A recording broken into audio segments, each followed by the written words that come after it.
Hello mga kapatid, brothers and sisters in Christ. Isang mapagpalang gabi at umaga po sa ating lahat. Ako'y nagpupurit ng pasalamat sa ating Panginoong Diyos na buhay, na muling binuhay ng ating Ama, ang ating Panginoong Hesus, mula sa ilalim ng kamatayan, sapagkat siya ang tumbos ng ating mga kasalanan. So, salamat po sa panonood.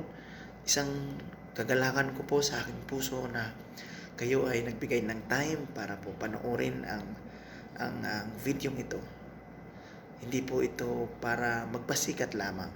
Ito po ay para ibahagi ang kabutihan ng Diyos, ang kanyang mga salita na patuloy ko rin nararanasan hanggang ngayon. Mula nung ako'y nakakilala sa Kanya, mula nung ako'y tumanggap sa Kanya bilang aking Panginoon at tagapagligtas. At wala na po akong ibang ginawa, kundi manalig lang sa Kanyang ginawa sa cross ng Kalbaryo. Kaya kapatid, samahan niyo po ako sa sandaling ito para po na pagbubulay-bulayan natin ang salita ng Panginoon. Amen. Salamat po sa panonood at naway magustuhan mo ang awitin na aawitin natin para sa Panginoon. Magustuhan mo ang mensahe ng Panginoon sa sandaling ito. Maya after na magpupuri tayo sa Panginoon, magbabahagi po tayo ng salita ng Panginoon para maging makabuluhan po ang video ito. Amen. Maraming salamat at naway pagpalain po kayo ng ating Panginoon sa bawat araw ng buhay ninyo. Thank you. Okay?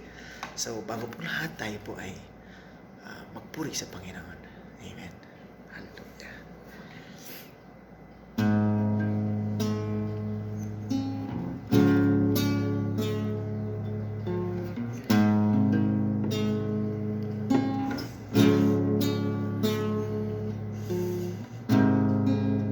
Hope be my anthem, when the world has fallen, why you stand beside me? Give me a song in the night, and Jesus, I need you every moment. I need you. Hear now this grace brought heart, sing out your praise forever.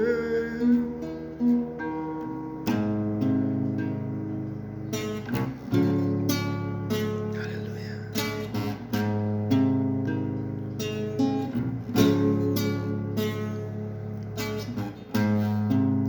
Beauty for ashes,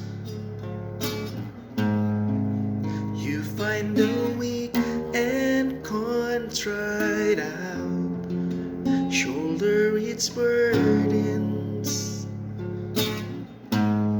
and carry it into the light.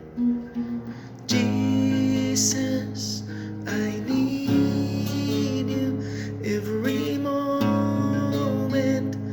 I need you. Hear now this grace brought heart, sing out your praise forever.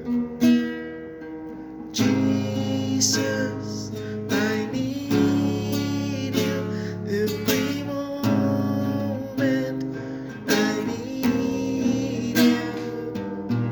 Hear now this grace brought heart, sing out you praise forever. Remember love, remember mercy. Christ before me, Christ behind me. Your loving kindness has never failed me.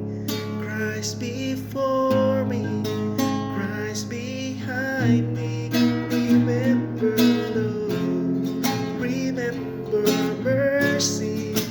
Christ before me, Christ behind me. behind me. Your loving kindness has never failed me. Christ before me, Christ behind me. Jesus, I need you every moment. I need you. Hear now this graceful heart sing out your praise forever. Remember love, remember mercy. Christ before me, Christ behind me. Your loving kindness has never failed me. Christ before me, Christ behind me. Remember love, remember mercy. Christ before me, Christ behind me. Your loving kindness has never failed me. Christ before me, Christ behind me. Jesus, I need you every moment. I need you. Hear now this graceful heart sing out your praise forever. Remember love, remember mercy. Christ before me, Christ behind me. Your loving kindness has never failed me. Christ before me, Christ behind me. Oh Jesus, hallelujah. Yes Lord, maraming salamat po sa panahon ito, Panginoon, na ipinagkaloob mo sa amin. Salamat po, Panginoon, sa buhay na kasiyasiya at napakaganda at punong-puno ng ligaya, sigla at kapayapaan. Napakabuti mo, Panginoon. Mula noon hanggang ngayon, ikaw ay nariyan sa aming buhay. Kailanman ay hindi kami nagkulang, Panginoon. Salamat sa mga paalala mo, Panginoon, sa mga salita mong buhay na patuloy namin pinanghahawakan. Sa mga oras pong ito, Panginoon, ako'y nagpupurit, nagpapasalamat sa iyo ang oras na ito. Kaya naman, Lord, I will claim the victory sa bawat gagawin ko, Panginoon. At sa bawat taong nakikinig at nanonood ng mensaheng ito, ng papuring ito, ng pagbubulay-bulay na ito, Panginoon, ay magkaroon ng sigla, saya, kapayapaan, kagalakan sa puso, at magbalik loob sa iyo at kilalanin ka, Panginoong Hesus, sa kanilang mga buhay bilang kanilang Panginoon at sariling tagapagligtas. Lord, we need you all the time. Thank you so much, Lord Jesus. Thank you so much, Holy Spirit. Thank you, Father God in heaven, for loving us, for your grace and mercy. To you all the glory and honor and praise. In Jesus' mighty name I pray. Amen. Amen. Hallelujah. Yun po. Tapos na po tayong magpupuri sa ating Panginoon. Tayo po ay dadako sa ating pagbubulay-bulay sa salita ng Panginoon. Amen. So, yun. Bago ang lahat, salamat kapatid, salamat kaibigan sa panonood mo po sa video ito. Pangako, hindi mo pagsisisihan ang pakikinig mo sa salitang ito, sapagkat ang salitang ito ay salita ng Diyos at hindi po ito nanggagaling sa sarili kong kaalaman. Ito po ay nanggagaling sa salita ng Diyos at kapangyarihan ng Diyos. Ibinabahagi ko lang sa iyo ang kabutihan ng Diyos na naranasan ko mula nung ako ay nakakilala sa Panginoon. Amen? So, alam niyo po mga kapatid, ang buhay po natin ay minsan talaga ay hindi natin maintindihan. Lalong-lalo na sa mga nangyayari. Alam naman natin na may mga problema sa daigdig na ito. Na minsan, parang kinu-question natin ang Panginoon. Bakit niya pinahintulot ito? Pero alam niyo po, kapatid, kaya naman po nangyayari ang mga bagay na ito. Dahil sa salita ng Panginoon pa lang, nakalaan na o nangyayari na yan bago pa man nangyari ang panahon ito. Kapag pinag-aralan po natin ang salita ng Panginoon mula Old Testament hanggang New Testament, ay mababasa nyo rin doon na nangyayari na ang mga pandemic na ito. Nangyari na ito sa panahon ni Moises, sa panahon ng mga Israelites. Kaya hindi na ito iba o hindi na ito bago. Naging bago lang kasi naging iiba ang pangalan. Di ba? Nagkaroon ng coronavirus. Amen. Sa noong panahon na yan ay mga plague yan. Ang tawag yan plague. O kaya yan ay mga salot. Salot na ipinapahintulutan ng ating Panginoon. Para po sa ating lahat na nananalig sa Panginoon ay mabuksan ang kanilang mga puso. Yung mga taong hindi nananalig sa Panginoon ay mabuksan ang kanilang mga puso para magbalik loob sa Kanya. Amen. So tayo namang mga nananampalataya na sa ating Panginoon ay hindi na ito bago sa atin. Sapagkat alam na natin. Dahil kung talagang nagbabasa po tayo ng salita ng Panginoon, ako ay naamin ko sa sarili ko na minsan lang ako nakakapagbukas ng salita ng Panginoon. Noon, palagi. Ngayon, nakakapagbukas ako pero hindi yung totally na nagbabasa ako ng, inamin ko po sa inyo to, nagpakatotoo po ako sa inyo.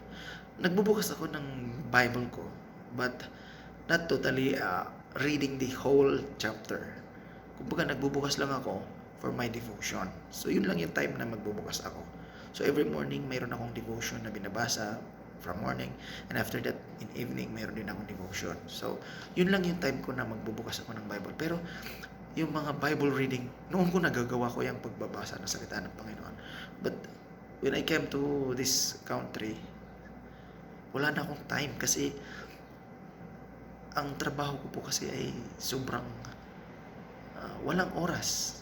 Kaya minsan, pag nag-open ako ng Bible, napuputol lang. So ang ginagawa ko na lang, I'm listening sa mga audio Bible. So hindi ako nagbubukas pero nagkikinig ako ng mga audio Bible.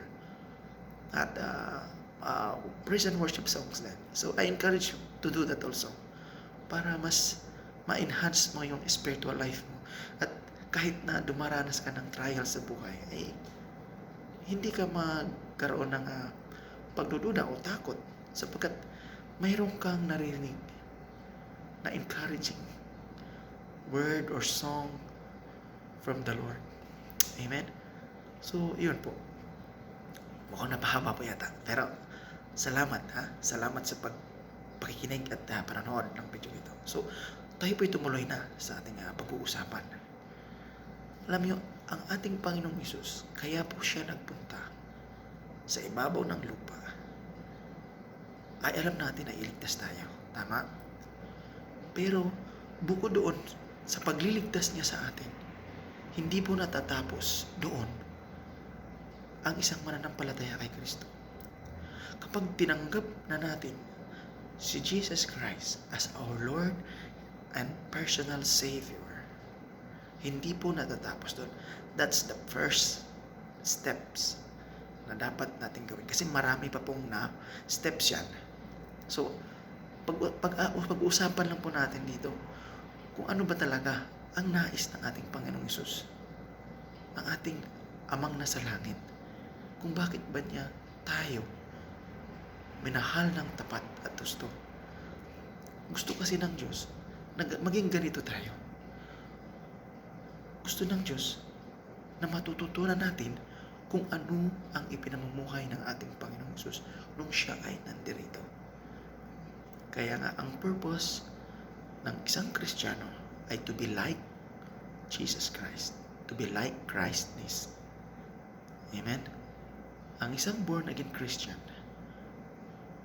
ay hindi lang natatapos doon sa pagtanggap niya at to'y born again na siya o Kristiyano siya. Kaya nga tinawag na Kristiyano because the word Christ is follow. Follow Christ. Amen? The word Christian,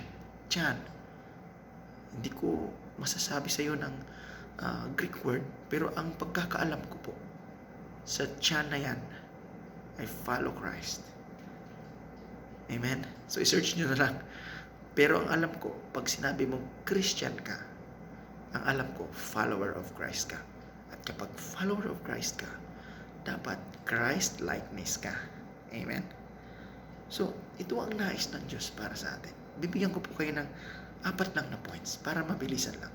Amen? So, unang-una, every day, ask God to be our shepherd. Amen? Dapat lagi nating itatanim sa ating isipan at puso na we need a shepherd. Amen? Kaya nga sinabi ng Psalms chapter 23 verse 1, sabi ni David, the Lord is my shepherd. Diba? Kapag si Jesus Christ ang shepherd mo, napakasarap ng pakiramdam. Pinag-aralan na po natin yan nung nakaraan. Amen?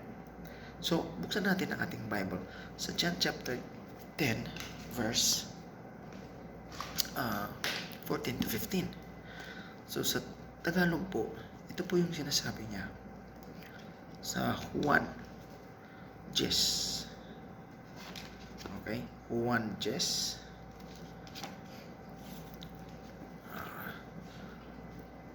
Versikulo 14 hanggang 15. Ano ba yun? Lingguwaheng Espanyol, Tagalog. Pero yun po ang sinasabi niya. Ito ang sinasabi ng Panginoon. Ako nga ang mabuting pastol, kung paanong kilala ako ng Ama at siya'y kilala ko. Gayon din naman, kilala ko ang aking mga tupa at ako naman kilala niya at inaalay ko ang aking buhay para sa aking mga tupa. Hallelujah! Salamat sa salita ng Panginoon. Nakikita po ninyo, ang ating Panginoong Hesus ang mabuting pastol. Siya lang ang ating dapat nakilalaning mabuting pastol at wala nang iba pa. Sapagkat sinabi niya, kung paanong kilala ako ng Ama at siya'y kilala ko, gayon din naman kilala ko ang aking mga tupa at ako na may kilala niya. See? Napapansin po natin? Kapatid, ikaw ba ay tupa ng ating Panginoong Hesus? Kung ikaw ay tupa ng ating Panginoong Hesus, kilala ka niya. Alam niya ang pangangailangan mo. Alam niya ang bilang ng buhok mo. Although ako wala ng buhok. Pero dati mahaba ang buhok ko. Alam niya ang lahat ng pangangailangan mo. Kaya everyday, ask God to be your shepherd. Amen? Ask God to be your shepherd. Second one, you must give first place in every area of your life. Or in other words, you must put God first in your every area of your life. Ilalagay mo sa pinakaunang priority ang Diyos sa buhay mo, sa buhay natin. Kaya sinabi niya sa Matthew chapter 6 verse 33. Siguro naman memorize niyo na po ito. Pero para po sa kaalaman ng iba na hindi po pa nababasa ang salita ng Panginoon, babasahin po natin sa salitang Tagalog. Ito po ang sinasabi niya. Mateo 6:33. Sabi niya, ngunit higit sa lahat ay pagsikapan ninyo na kayo'y pagharian ng Diyos at mamuhay ng ayon sa kanyang kalooban at ibibigay niya sa inyo ang lahat ng inyong pangangailangan. Kapatid, ang sabi ng Panginoon, seek first God. and His kingdom and His righteousness. At lahat ng kailangan mo, wala nang pagkukulang pa kahit kailan. Yun ang pangako niya. If you seek God, if you put God the number one priority in your life, siya lang ang dapat inuuna mo. The problem of Filipino or people, the problem of a Christian, ay nagiging last priority ang ating Panginoon. Nagiging last priority. Totoo yan. Aminin man natin o hindi. Huli na si Lord sa lahat. Kahit nga nitong mga nangyayari sa ating kapaligiran ngayon. Minsan, ang inuuna natin, yung tulong ng government Hindi man lang tayo manalangin. Hindi man lang tayo lumapit sa ating Panginoon at hingin sa Kanya ang paggabay sa atin. Yung iba nga, tinutulungan na nga. Nagreklamo pa. Diba? Which is, hindi natin sila masisisi. Kaya nga, kailangan nating ibigay sa kanila to. Ibahagi sa kanila to. Na dapat, they must put God first in their life. Natutunan ko po yan, mga kapatid. Nung nilagay ko ang Panginoon sa buhay ko, hindi ko na inalala pa ang mangyayari sa buhay ko. Kaya naman, ang takot ay mawawala na. Sapagkat ikaw ay nasa piling na ng Diyos. Napakaganda po nang nabasa ko sa Psalms chapter 63. Sabi niya, kapag ikaw ay nasa piling ng Panginoon, siya yung muog, sandigan, kublihan. Pag yan ay nababasa mo at lagi mo yang ninanamnam, saan ka pa? Diba? Sa Lord ka na. Bakit ka pa pumupunta sa iba? Kung hindi ka nagtitiwala sa Panginoong Hesus, sa ating Diyos, sino ang pinagkakatiwalaan mo? Ang sarili mo ba? Ikaw na po ang nakakaalam dyan kung sino ang pinagkakatiwalaan mo. Pero ako, I believe the Lord Jesus Christ, and I will testify this, that the Lord my God is my rock and my salvation. Hindi niya ako pababayaan. Kaya naman kapatid, I encourage you na put God first into your life. Huwag po nating baliwalain to. Hindi aksidente na ikaw ay nakikinig at nanonood ng video ito. Ang Lord ang nagbigay sa iyo ng time para marinig mo ito, mensahe na to. Amen? Number 3. Ang sabi niya, relax and give your worry to God. Sabihin nga natin, relax and give our worry to God. Kaya nga yun ang sinasabi niya sa 1 Peter chapter 5 verse 7. Bubuksan natin para po mas maganda na mayroon tayong referensya, di ba? Sa ibang Tagalog. Ito ang sinasabi niya sa 1 Peter chapter 5 verse 7. Although isa ito sa mga memory verse natin, di ba? Bilang isang mga mananampalataya kay Kristo, memory verse natin to. So ito ang sinasabi sa Tagalog. Ipagkatiwala ninyo sa Kanya. See? Sa una pa lang, sinabi na niya, ipagkatiwala ninyo sa Kanya ang inyong mga alalahanin sa buhay, sapagkat siya ang nagmamalasakit sa inyo. See? Iyan ang sinasabi ng ating Panginoon. Alam niyo po, minsan ang tao, o madalas ang tao ay nag-aalala sa lahat ng kanyang pangangailangan, sa kanyang kinabukasan. Kahit nga mayayaman na, nag-aalala pa. Dahil baka nakawin. Di ba? Lahat na lang nilalagyan ng camera ang buong bahay. May security guard na. May aso pa. See? Natatakot sila. Bakit? Kasi hindi nila binigyan ng prioridad ang Diyos. Ang binigyan nila ng prioridad ay ang kanilang kayamanan. Amen? Ang sabi nga ng Panginoon, you cannot serve two master. Paglingkuran mo man ang isa at kamumuhian mo ang isa. Kaya kapatid, pag-isipan mong maigi ito. Huwag kang, anong tawag nito? Huwag kang panic mode. Dapat relax ka lang. Yung mga alalahanin mo, ialay mo sa Panginoon. Amen? Ipagkatiwala natin sa Panginoon. Relax lang. Kasi alam nyo, yung panic yung nagpapanik po tayo. Yung tinatawag na panic buying. Alam nyo yung nangyayari sa mga taong panic. Natatakot. Ang ibig sabihin nun, walang tiwala sa Diyos. Kaya nagpapanik. At alam nyo po ba na kung anong ugali ng isang taong nagpapanik? Di ba hindi niya alam kung saan siya pupunta? Hindi niya alam kung saan siya lulugar.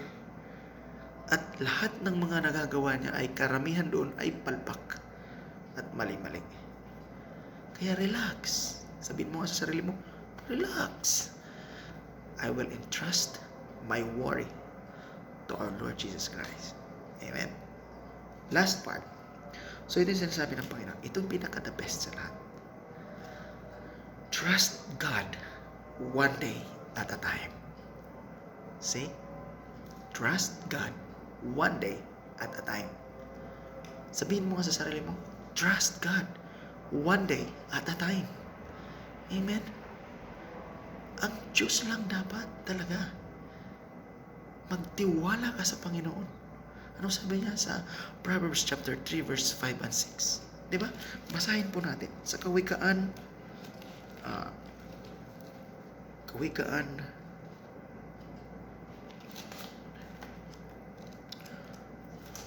3,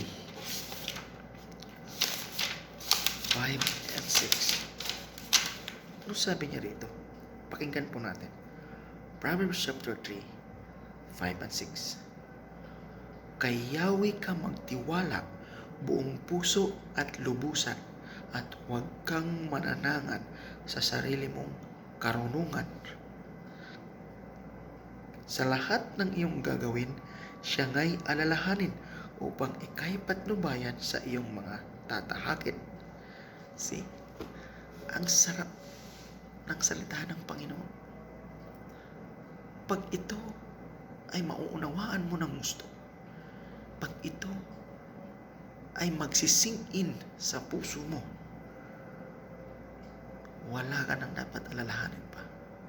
Trust God with all of your heart and lean not on your own understanding.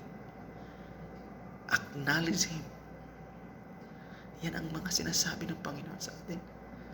Kaya nga, yung unang utos ng Panginoon, di ba? Huwag kang sasamba sa ibang Diyos. Magtiwala ka sa Diyos na isang Diyos. Love your God with all of your heart. Yan ang unang utos ng ating Panginoon. Sapagkat kapag nagmahal ka ng iba, masasapawan mo. Masasapawan niya yung pagmamahal mo sa ating Panginoon. Kaya kapatid, ini-encourage kita na dapat ipagkatiwala natin ang ating buhay sa ating Panginoon Jesus. Huwag tayong magpapanik mood.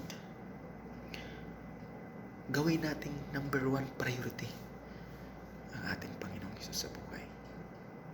Alam naman natin na hindi natin kayang ayusin ang buhay natin sa pamamagitan lang ng ating sariling kakayahan. Tanging ang Diyos lang ang may kakayahan na umayos sa buhay natin. Wala nang iba.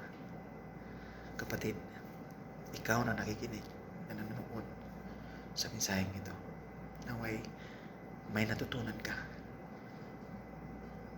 Naway nangusap sa iyo ang banal na Espiritu upang ipaalala sa iyo na mahal ka ng Diyos. Kapatid, kung ikaw ay hindi pa nakakilala sa ating Panginoong Hesus, manalangin tayo. Samahan mo ako sa panalangin. Panalangin pagtanggap sa ating Panginoong Hesus. Buksan mo ang iyong puso, isipan, At ipanalangin mo ang panalangin ito, kapatid. Ikaw nang nanonood at nakikinig sa mensaheng ito. Amen? Ito ang panalangin pagtangkap. Samahan mo ako, sabayan mo ako sa panalangin ito. Panginoong Hesus, Ikaw ang aking Panginoong Diyos. Tinatanggap kita bilang aking Panginoon at sariling tagapagligtas. Ako po ay nagsisisi na sa aking mga kasalanan. Mula ngayon, Ikaw na ang aking Diyos at sariling tagapagligtas. Ikaw na ang magmamaneho ng buhay ko. Maraming salamat sa sakripisyo sa krus ng Kalbaryo. At ngayon, ako'y malaya na. Ako'y anak mo na. Salamat po, Panginoong Hesus, sa iyong kabutihan, sa iyong sakripisyo. Ito ang aking pasalamat, pagsamo at pagsamba sa matamis mong pangalan, Panginoong Hesus. Amen. Salamat, kapatid, sa pagsabay sa panalangin yan. Pagbulay-bulayan mo ang salitang iyong napapakinggan. Tayo po ay manalangin. Salamat, Lord, sa oras na ito. Pinupuri at pinapasalamatan kita sa iyong kabutihan sa bawat oras na nagdaan sa buhay namin. Ikaw ang aming Diyos, aming sandigan, kublihan, muog sa aming buhay. Maraming salamat sa patuloy na pagpapaalala ninyo sa amin sa salita mo na kailangan hingin namin palagi ang iyong gabay. At ikaw ang magiging number 1 priority ng aming buhay. Maraming salamat po, Panginoon. Tunay kang napakabuti at napakadakilang. Ang iyong salita ay napakahiwaga at kamangha-mangha ang lahat ng ginawa mo mula noon hanggang ngayon. At ang mga problemang ito na aming tinatahak ngayon, alam namin, mapagtagumpayan namin ito. Kaya Panginoon, gabayan niyo po kami, 10 ng aming pamilya. Ikaw ang patuloy na magiging sentro sa aming paglakad, sa aming pamumuhay bilang isang mananampalataya sa iyo, Panginoong Hesus. Thank you so much, Lord Jesus, for everything, for your love, for your grace, for your mercy, for your compassion. You are so faithful to us, even if we are not faithful, Lord. Thank you, Jesus. To you all the glory and honor and praise. This is my prayer and thanksgiving. In Jesus' mighty name, I pray. Amen and amen and amen. Thank you, kapatid. God bless you. Huwag niyo pong kalimutang mag-like at mag-subscribe. Hallelujah.